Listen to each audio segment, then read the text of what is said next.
Ecstasy, også kaldet MDMA, 3,4 metylen dioxymethamfetamin, et af de nyere stoffer på det illegale marked.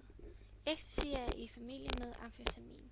Ydermere bliver stoffet især brugt blandt unge i teknomiljøet. For første gang blev ecstasy fremstillet og brugt i forbindelse med nogle soldater, som skulle have en mæthedsfornemmelse. Og det blev fremstillet på en tysk fabrik i 1914, men det blev aldrig en succes. Igen blev stoffet taget op af nogle amerikanske psykiatere i forbindelse med psykiske sygdomme. De fandt ud af, at den mentale tilstand af deres patienter, den blev markant ændret, således at de blev mere følsomme, snaksalige og åbne. Derudover så fandt man så ud af senere hen, at stoffet ikke virkede i behandlingen af de psykiske problemer. Og i 1985 forbød man stoffet. Altså de amerikanske sundhedsmyndigheder forbød stoffet.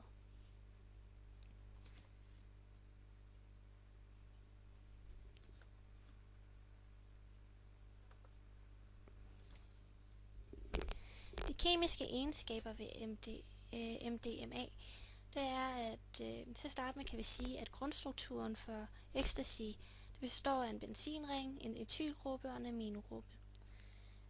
Grundstrukturen findes i dilerpercille, og ved almindelig dose og indtagelse af ecstasy, så er der ingen hallucinationer. Ecstasy er et let opløseligt stof, det vil sige, at det optages hurtigt. Halveringstiden af ecstasy i den menneskelige organisme er ukendt, men efter 4-6 timer er meget stoffet blevet inaktiveret i leveren, hvorefter det udskilles med urinen. Forinden har det imidlertid langt flere skadelige spor i hjernen, der kan virke videre i negativ retning. Forbruget derimod blandt unge mellem 16 til 24 år, det har vist sig, at det kun er 2-3%, som har prøvet det inden for det seneste år. Og sådan har det været siden år 2000. Det vil sige, at der har ikke været nogen stigning siden år 2000 til nu.